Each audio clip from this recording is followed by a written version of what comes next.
Welcome to Life Transformation Radio. This show is all about life transformations and our journey from where we were to why we are doing what we are doing today. We will discuss the hiccups, the roller coasters, and the blood, sweat, and tears that has been poured out while discovering our purpose. It is all about our transformations. Here is your host, Sean Douglas.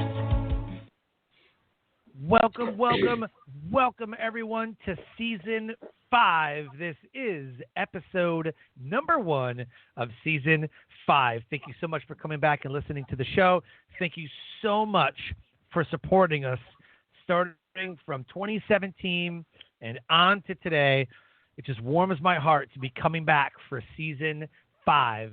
So this is Life Transformation Radio, and I am your host, Master Resilience Implementer, TEDx speaker, business positioning strategist, and international best-selling author, Sean Douglas. Life Transformation Radio is heard in over 90 countries. So whether it's your first time joining us here in 2021 or you've been listening to us for some time, I want to thank you to those who are listening from around the world. Life Transformation Radio is all about our transformation. Here is where we tell the stories of why we're doing what we're doing, highlighting those transformational moments that changed our lives and how we use it to then transform others and elevate their lives as well. You can listen to us live right here on the Blog Talk Radio Network, Tuesday through Friday, 5:30 p.m. Eastern Time. You can also join our Facebook group by searching Life Transformation Radio Community on Facebook, and never miss an episode by subscribing to your favorite podcast platform. Life Transformation Radio can be heard on Apple Podcasts, Stitcher, Spreaker, Spotify, TuneIn, Player FM, Radio Public, CastBox, Pocket Cast, Overcast, the Google Podcast, or we are available on Pandora. You can also subscribe to us on YouTube. Search Life Transformation Radio on YouTube, and you can subscribe there as well. Please leave us a rating and review, letting us know what you think of the show. And if you have any questions, you can email me at sean@thesuccesscorps.com, and I'll answer some questions live right here on the show. Or you can just call in at 657-383-1109. Again, the number is 657-383-1109. My guests range from entrepreneurs, speakers, coaches, podcasters, authors, amazing people impacting the world around them. And my guest today has done this on a global scale. So with that, please help me welcome to the show my amazing guest for today, Sahar Andrade. Sahar, welcome to Life Transformation Radio. Thank you, Sean. I'm so excited to be here today. Let me tell you, and being the episode number 1 in this year, like they say, new year, new beginnings, right? There you go. Yeah, we've been trying to get each other, on the show together for about a year now, and I'm just so pumped to have you now because so many people are fed up with 2020. They're fed up with politics, pandemics, lockdowns, misinformation, disinformation, just people in general are just fed up. Their fun meter is pegged, and I feel like they have developed such a strong bias that penetrating their mind has become so difficult. I see it all the time on social media trying to tell somebody something like, nope, I'm not listening to that, and they're completely cut off. Yes. Well, Sean, for me, I look at this in a different way. What happens right now is that, or what's happening right now is that most people, if not all people, are pushed into the survival mode. Okay. Mm-hmm. And very simply put, our brain is 3 layers. The first layer is the survival mode, and it's the strongest part of our brain. The second part is the emotional, and the third part is the analytical thinking. If we stay in the survival mode, which is easy because that survival layer of the brain can actually hijack all the resources from the brain when it feels it's threatened. And the danger can be real or perceived. So when people feel like you are not agreeing with me, so you are my enemy, so you are a danger for me, they stay in that survival mechanism. And we go directly like the caveman, since our brain never changed from the caveman, we go right away into fight, flight, or freeze. And this is where everyone is staying right now. They are staying, and the amazing part of the brain, I don't know if it's good or bad, is that the three layers of the brain work against each other. They don't work together. And that sometimes you hear, my heart is telling me to do this, but my brain is against it. Okay, that's why. So if we just go from the survival to the emotional part of the brain where we can have empathy for someone that is different, and empathy here is putting ourselves in other people's shoes without trying to fix them or without feeling sorry for them, we can start a new path for unity and understanding each other. But we need to do the work. We need to disconnect from that survival, knowing it's not going to help us.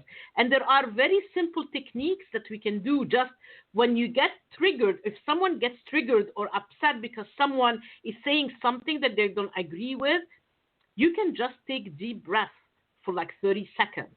All what it takes to disconnect your survival brain is 30 seconds. Deep breathing in the nose, hold it, and out from your mouth. You know, a deep breathing will disconnect the brain, will reset it from the beginning, and maybe we can think about in a positive way. I always say this, I always say that there is always a bridge between us. There is always something that we'll find in common, even if it's like we are fur parents. We own a dog, or we own a cat, or we drive a white car. There will always be something that will connect us. But we choose, unfortunately, because this is how our brain works to protect us, to look for differences so it can protect us and put us on a defense mechanism. 100%. Yeah, your brain would love for you to just be sitting on the couch in a bubble, just eating chips and vegging out in front of Netflix because it's safe. It's wired for survival. That's why people say, get out of your comfort zone. That's how you grow. And getting out of that comfort zone and growing allows your brain, in my TEDx talk, I talked about rewiring your brain for success. You can actually rewire your brain's hippocampus and other areas of your brain to become more successful, to become more positive. You can actually rewire your brain's nervous system. Yeah. And that's basically neuroplasticity. Where you can create like new freeways in your brain. You can pave new pathways. And they say that neurons are the brain cells. The neurons that fire together work together. And they build bridges. Every neuron can create 50,000 new connections. So all what we need to do is to create new habits. It takes only 21 to 30 days to create a new habit. But we have to do that habit over and over and over again for 21 days at least to become a habit, an automatic habit. So minimum. We can change it. Yeah, they say that your brain has officially adopted that habit after 66 times or 66 repetitious days, consecutive days. Your body become muscle memory. Your brain has locked it in. It becomes a part of you. Doing something 66 times or something every day for 66. That's why gym is so hard to go to in the first 7 to 10 days because your body's like, this sucks. I don't want to do this. Like, this is hard. Yep. But after about 21 days, it's okay. This is kind of my routine. But after 2 months, it's like, I always go. Part of you. Why would I not go? It's party. Yep. Exactly. So, we are wired to become better. We are wired to become better, but we need to do the work. Oh, 100%. Absolutely. The title of this episode is Diversity, Global Leadership, and Personal Transformation with Sahar Andrade. She is a diversity, global leadership, and personal transformation coach. She lived, worked, and was educated in 7 countries and 3 continents. and she also speaks 5 languages. She holds a double Bachelors of Medicine and Surgery, major in Psychiatry from Cairo University, and successfully completed a Mastery of HR Studies certificate program. She is an author and a TED Talk speaker, and was nominated for the 2018 and 2019 Women in Council Awards, named as a National Authority on Diversity by the LA Business Journal. Entrepreneur Training Program received congressional recognition. She has been nominated as a Woman Advocate by CWI in 2017, recognized by the State Senate, the State Assembly, as well as the nominated as a Woman Breaking Barriers in 2016, and had been honored as an Inspirational Woman in 2015. She was awarded the Diversity Insights Award in 2015 by the National Diversity Council and the Leadership Excellence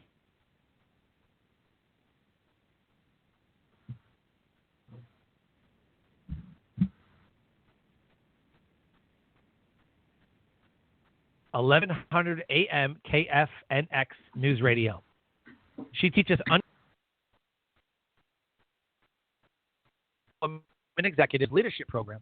Her entrepreneurship coaching program for FWDB City of Pasadena received congressional recognition. Sahar has founded 2 successful businesses, Sahar Coaching LLC and Reinvent Yourself to Greatness, a success and personal transformation coaching company. And her website is right there in the show notes. You can click on those, go to LinkedIn, send her a friend request, and send her a message letting her know that you listened to this episode of Life Transformation Radio. Sahar, after reading your amazing, amazing accomplishments this past decade, I got to know, what is your why? Why do you do what you do? Because I believe in my heart that as human beings, we were born for greatness. We were destined for greatness. I do believe that each one of us has a genius inside of them. We all do. We all have a light inside of ourselves, but we let our doubts, our fears, our negative self-talk take over, and we don't shine as we should. We all have a message on this earth, and I believe my message is to impact people to see that, yes, they're destined for greatness, but to do that, we have to accept each other as we are, not as we want them to be. That we are all human beings that are equal, that if we really want, we can create a better world and a more wonderful world. And we can always find a way, that we can find a way to agree to disagree sometimes, but still maintain that respect, still maintain that maybe not love, but at least like to another person for who they are. This is my message for the world.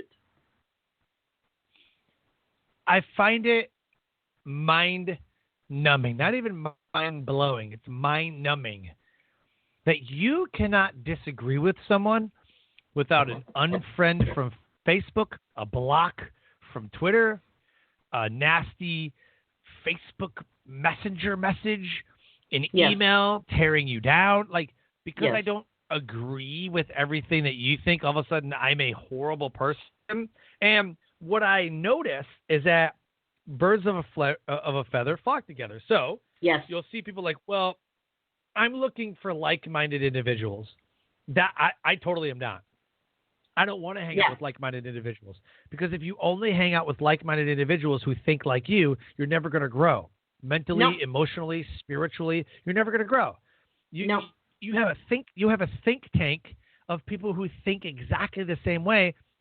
Some of the best inventions, the greatest moments in history were debated, they were disagreed upon, they were ratified, they were debated again, they were ripped apart and thrown away and debated again, right? So for us to sit here and say, well, I'm just only going to hang out with my tribe, people who only think like me, I think you're doing yourself a disservice. Absolutely. You know, especially that I am a diversity and inclusion person, I cannot say I'm a DEI professional, and then if you disagree with me, I say, hey, you're not my tribe. I can't do that. It's very hypocrite to do that. You know, for me, if I say that I'm about inclusion means that I include different opinions and I'm okay with it. And I always talk about diversity or diversity, equity, and inclusion about acceptance, not tolerance. Tolerance means that you are putting up with someone. And I don't want to be put up with, right? But acceptance here means that I accept that we have differences and I'm okay with it. I don't need to adopt your behavior, your values, your attitude, but I know that we're different and I'm fine with that. That's what acceptance means. So I would have gone the exact opposite. Tolerance means something. I was like, oh, here we go. We're getting juicy now. Because everybody's like, you know, well, you're so intolerant is what you hear on social media a lot. People talk about it like, you know, like, I hate the politics and the divisiveness and the ridiculousness of people's behaviors. You know, mask or no mask, shutdowns, no shutdown. Like it's like, geez, we're all vaccine humans. Or no vaccine. Like we're all Yes. people, right? Yes. I was thinking tolerant would be like, you believe one thing, I believe one thing, but it's not about the news. It's about the person. So I'm tolerant of your beliefs because I accept you as a person, right? I accept you as a fellow human being, as fellow man or woman or whatever. And for me, not to be tolerant would be the same thing as my wife saying, well, I believe this one way. And I'm like, well, I'm not tolerant of your beliefs, so now we got to get a divorce. But that's what people do every day. Unfriend, block, delete out of phones, no more texting, screw that guy, no more friends, right? Because they're not tolerant of other people's beliefs. And immediately when you brought those two words up, that's immediately what came up for me, was that part of acceptance would be tolerating the fact that someone else has a different belief system than you. Why can't Catholics and Lutherans be friends? Why can't different sects of the world become friends? Like you look at everything going on in the Middle East, you look at everything going on in Asia, you look at everything, like just look at the world and how many groups of people have been fighting for decades, for centuries. People have been fighting. I don't know. Are they not tolerant? Are they not inclusive?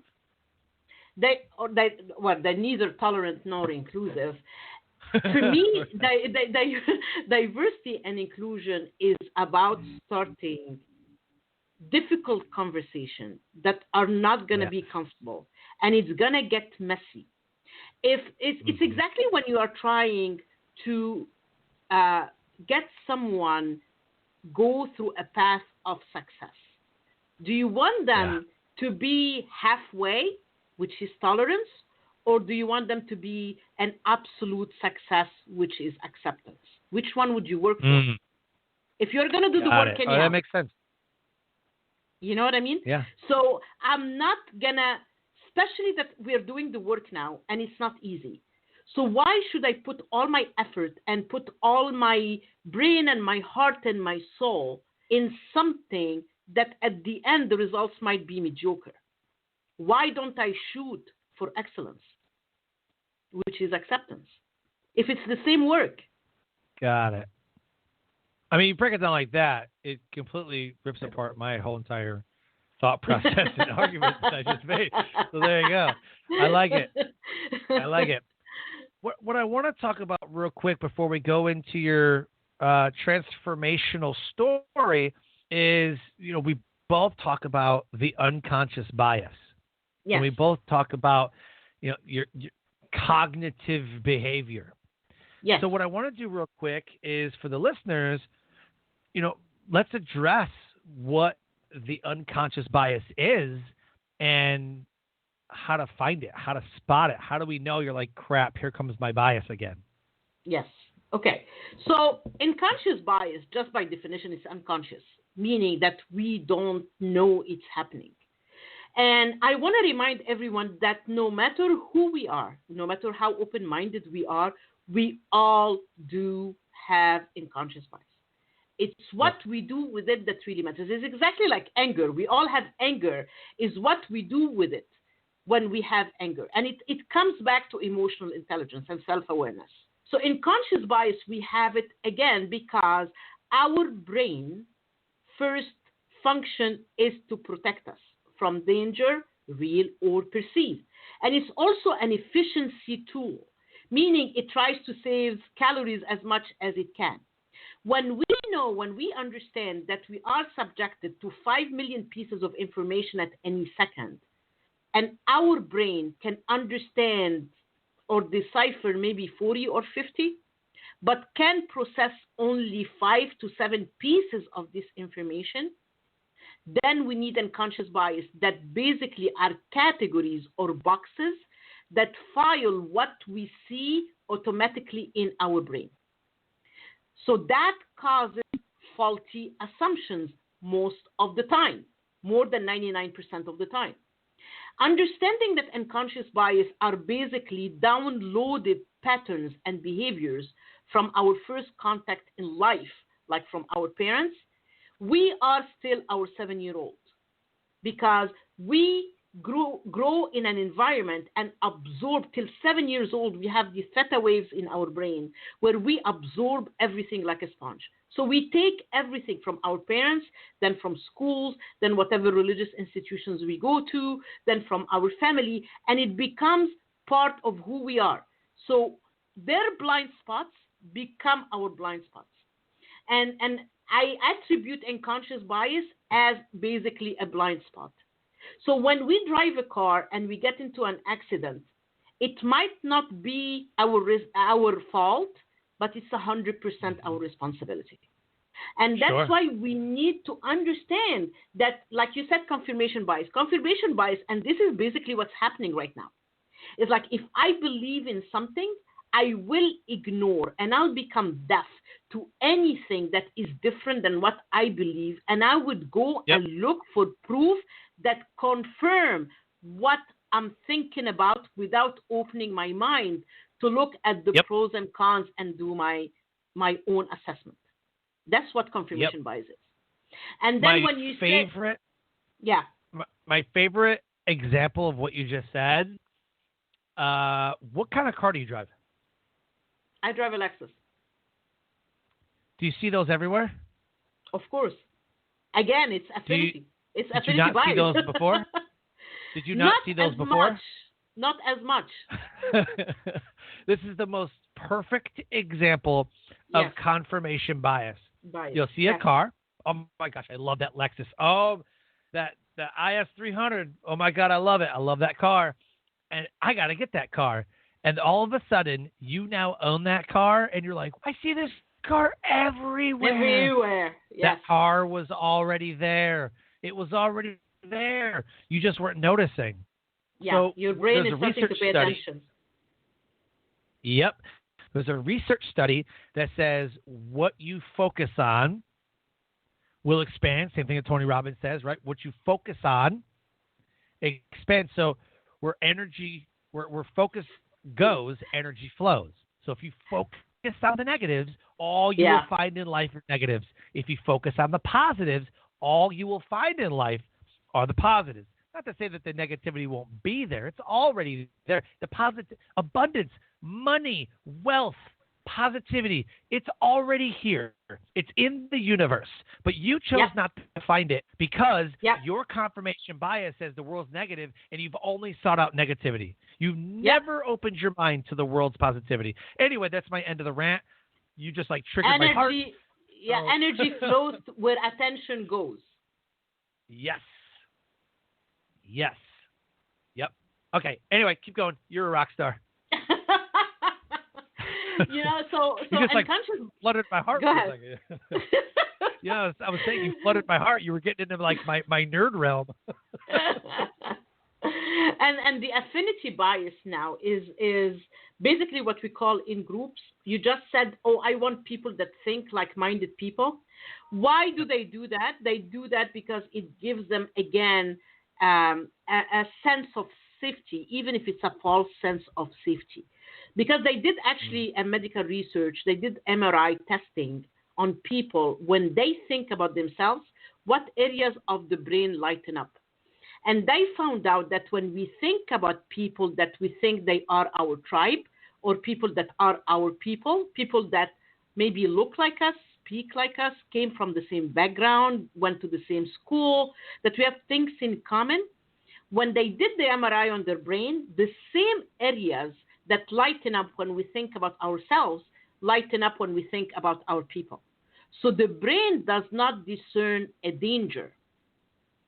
But when the outgroups or people that are different areas of the brain actually light up, and that's one where our brain discerns that there is danger and it becomes us versus them.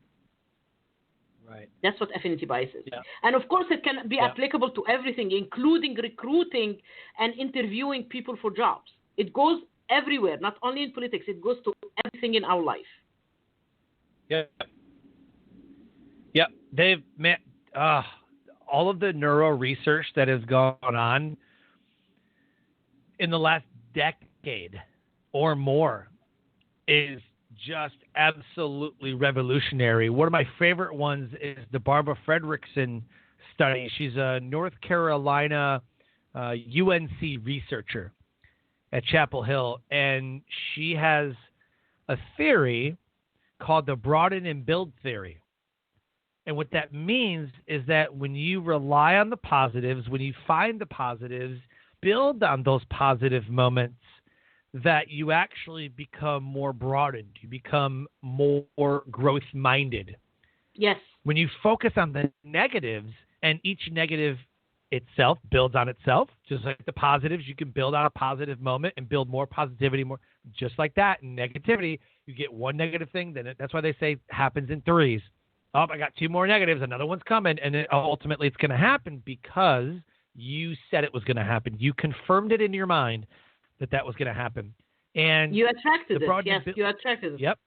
Yep. The broaden and build theory basically states that you broaden yourself, you have a growth mindset in positivity, and it's the opposite in negativity. You go down a negative spiral, and the spiral gets smaller as you go down it, which means that your brain is shrinking, hypothetically, or not literally, but your thinking is smaller. Your circle becomes smaller. Like everything just in the world just becomes smaller, and so we want to build on those positives, and it's just amazing how you attract that positive or negative in your life, and your brain confirms it. Yep. Your brain will give you whatever you ask it to do. And what people don't get is that our unconscious is more than 75% of our brain.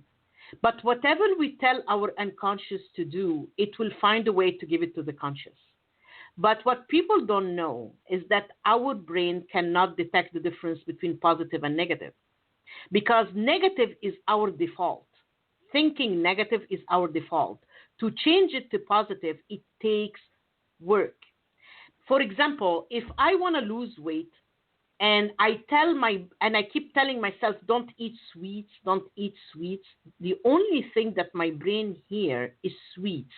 So I eat more sweets, and I cannot understand why I'm gaining weight. But if I say healthy,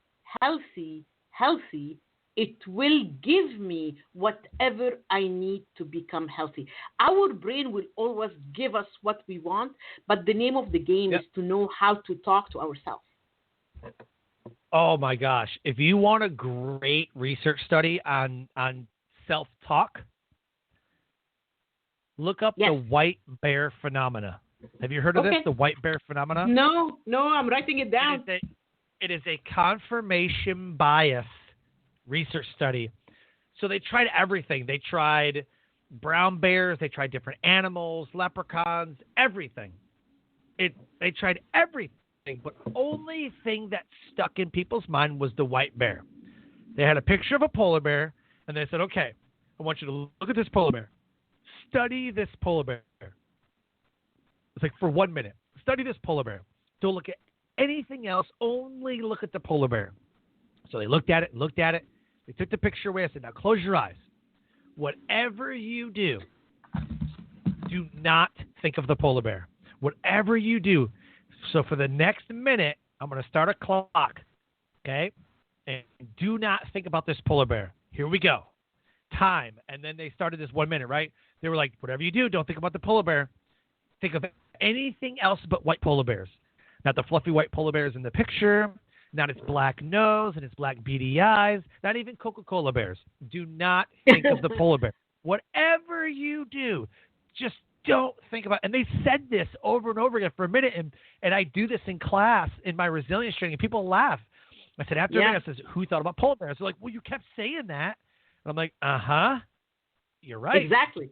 How many people did not think about a polar bear? Maybe one. Rarely, maybe two. Maybe one guy. He's like, I just thought about my mom or my wife. Or I forced myself to think of something else. I'm like, awesome. But everybody else thought about that polar bear, huh? Like, yeah. I'm like, and how many times do you sit there in your living room or out on your porch and you're frantically thinking about the stressful moments in life over and over and over and over, and they never go away?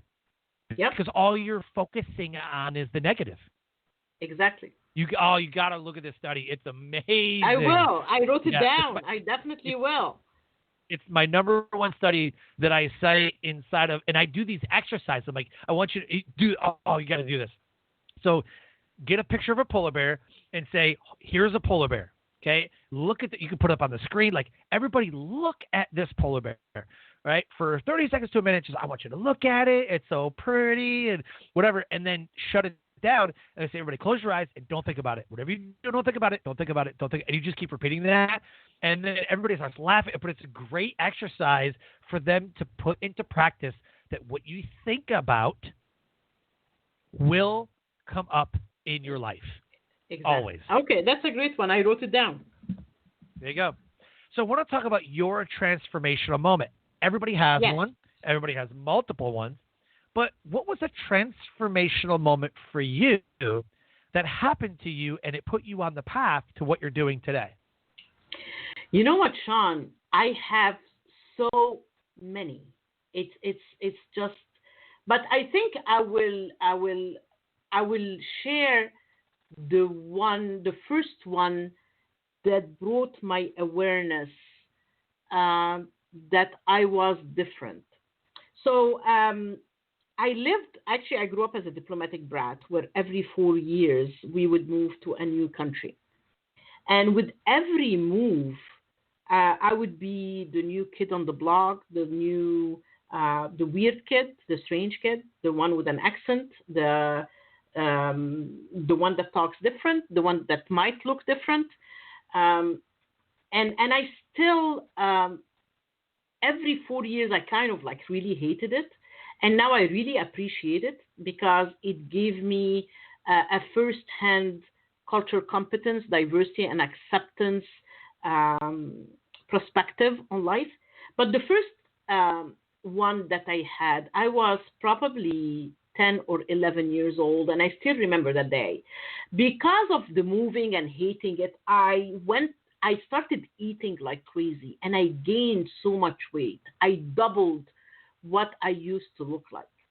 So I was part of a dance group at school, and we had every year a huge festival. And I was part of that group. And 1 week before the festival, the coach came and pulled me on the side and said, you cannot be part of the group anymore because you are too big to be part of the dance group. And at that time, I felt like my heart sank. I mean, I'm talking about it, and I'm getting like goosebumps right now. And I was like, I felt the rejection. I felt the exclusion. I felt the disrespect. at 11 years old, I felt the injustice. I felt how different I am. And I started crying like crazy. And I went home, and I didn't tell anybody anything. I went to my room, and then I always liked dancing. So what I did, I was like crying like crazy. I put some music, and my favorite song came out. And you know what I did? I just stood up in front of the mirror, and I started dancing like crazy. And I looked at myself, and I said, I will never let anyone tell me what to do anymore. And I will never let anyone, or I will always be there for someone that feels that they are different. It rotated through the years, but I felt that injustice and that rejection and that exclusion so hard that I promised myself as a child, I will never let any other child feel the same way. And it grew up with me as an adult that I will never exclude anyone. Unless they are a criminal or something, but I will never exclude anyone just because they are different. And it left a maybe that's one of the reasons why I do what I do right now. I love it. It's amazing the actions we take. Yes. Based on our experiences that have happened to us. Yes. Especially children, because we carry our childhood inside of us, no matter how old we get. Well, so what I heard a long time, I can't remember where I heard this. I don't know if it was speculation or, I don't know.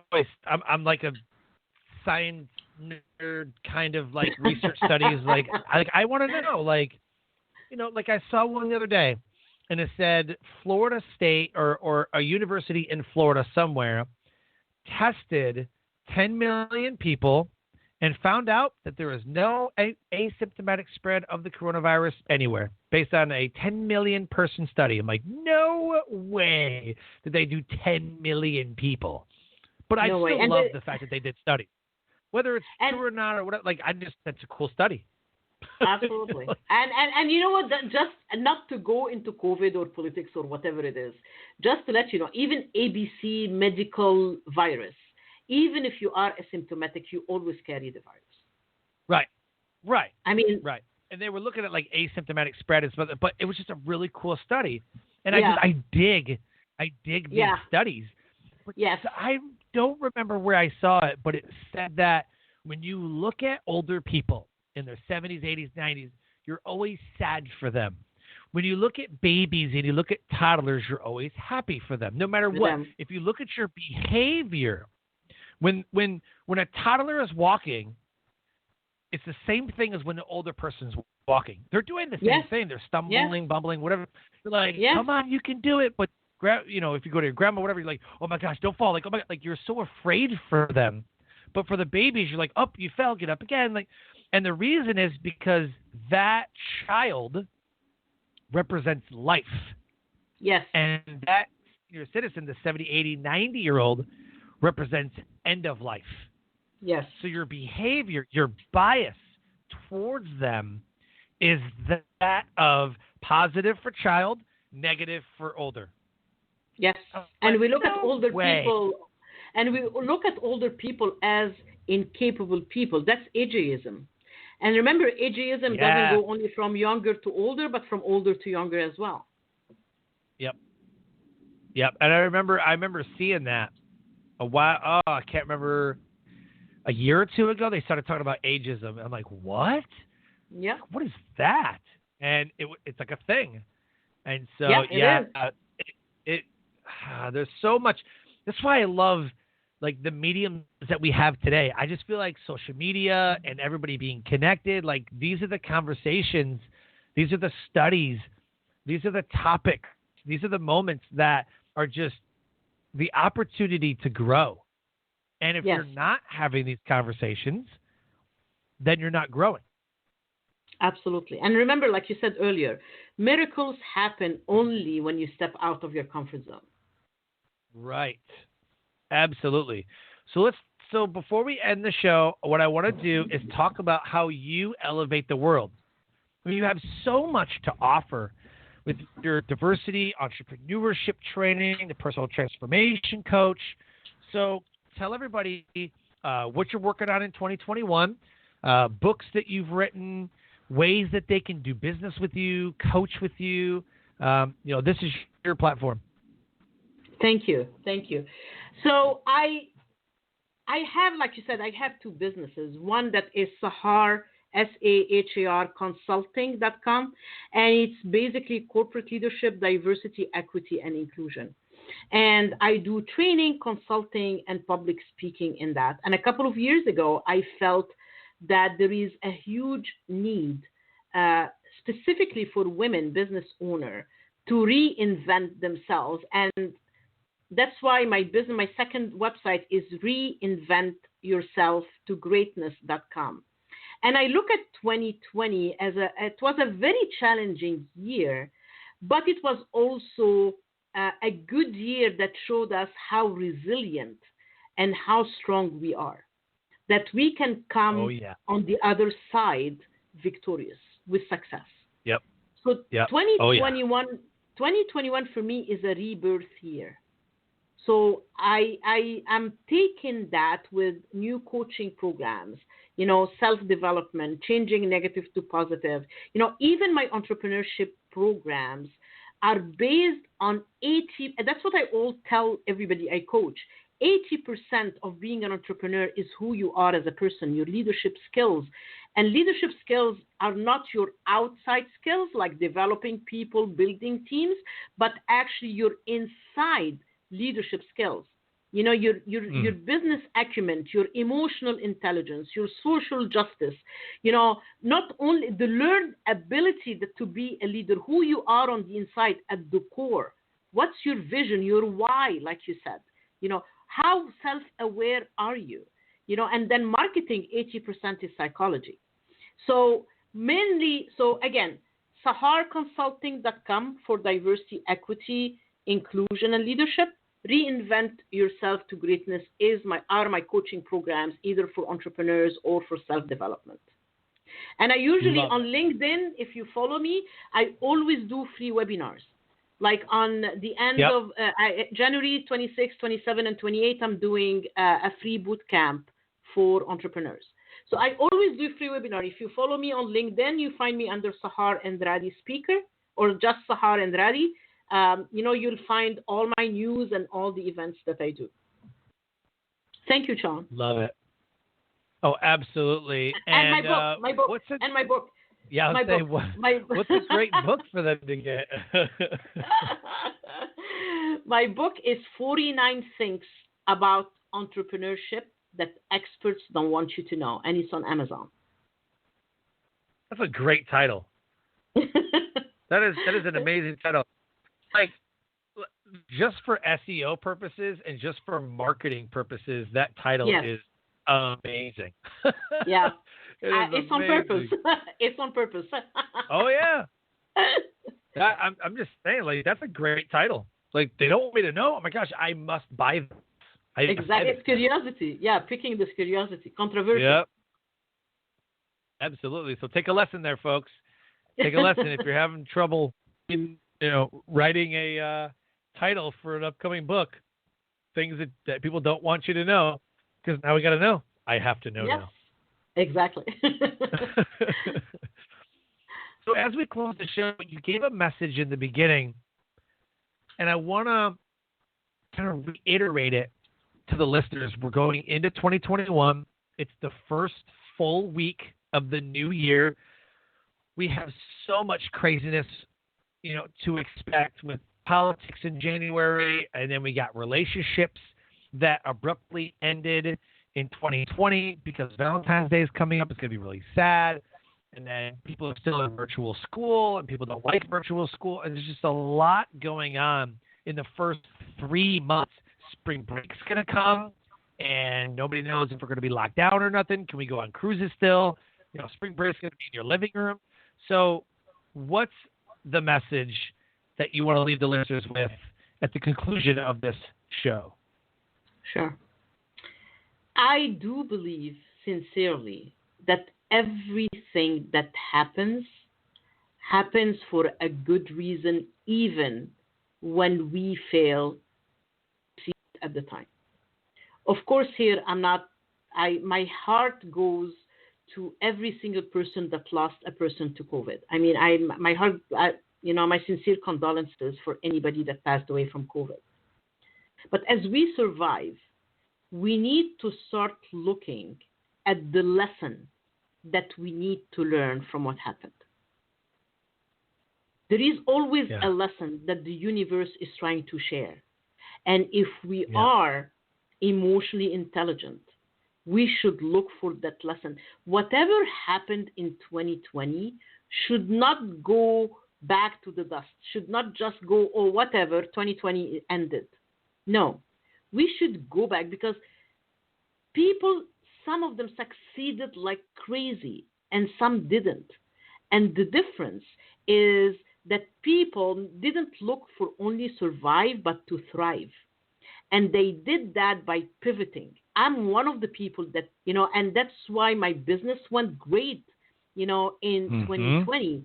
But because I was not, first of all, I was looking for the lesson. And like I said in the beginning, I learned how resilient, how patient and how strong I am. I was telling my husband at a certain time, you know what? It's just like it's like the business is going crazy, and I'm thankful and blessed. And he said, it's because you hustle every day. And as entrepreneurs, that's what we need to know. We need to do, and that, Sean, we need to hustle every single day. You don't ask, you don't get. I mean, look how long I have been after you to do this. You know what I mean? You don't, right? Right. You don't ask, you don't get. Right. So my message is please look at the lesson to be learned. Learn it and apply it in your life. Own what happened. Embrace it. Don't push it away. Embrace what happened. Claim it. Name it. And wear it. Own it. Own it. Yeah. Own who you are as well. I just said this yesterday. Yeah. Yep. I just said this yesterday. What I will say is acceptance is not only part of the grief process. Acceptance is part of resilience. Yes. Accept what is, accept what was, and then make decisions based on the information that you have. Acceptance. Once you accept, and it's even in the Serenity Prayer, acceptance is the way that you become more resilient, that you become growth-minded, that you get rid of those unconscious bias, or at least tone them down. The you confirmation bias. Yeah, you can minimize them. Yeah. Minimize them. Yeah, tone them down. Yeah. But acceptance, right? Acceptance is the way. As soon as you start learning to accept the positives, the negatives, everything that comes along.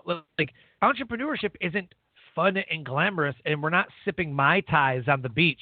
There's a lot of work that goes into it. We're building teams. We're emailing people. We're on radio shows. We're constantly putting stuff on social media like, no one even saw my post.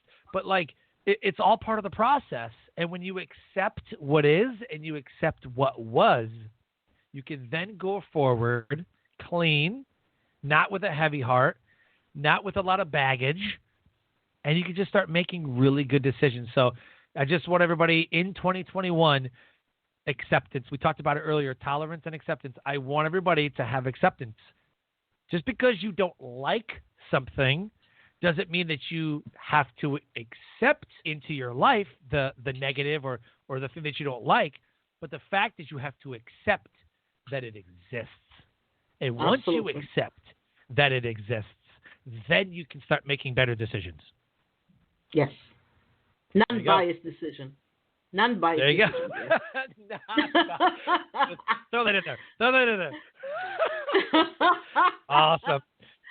Amazing conversation. This has absolutely been so much fun. I am so glad that we finally got to do this. You are such an amazing force in this universe, and I wish you nothing but the best in 2021. Thank you so much, Sean. Thank you for having me. And I wish you the best. I wish you and your listeners and every effort that you put in your universe, not only to double, but to triple and quadruple for you. Thank you so Love much it. for the good work that you do. And most importantly, thank you for your service. Oh, thank you. Thank you so much. Life Transformation Radio listeners, an amazing guest impacting the world around her. If any part of our conversation today with Sahar Andrade on diversity, global leadership, and personal transformation resonated with you, please reach out to her. Her website and her LinkedIn is right there in the show notes. Go ahead, click on those, see what she has to offer, send her a friend request on LinkedIn, and let her know that you listened to this episode of Life Transformation Radio. As I close the show, I always say, live your brand. Find opportunities every day to live out the core values that you hold deep in your heart. And I call this living your brand. So until next episode, live an amazing life.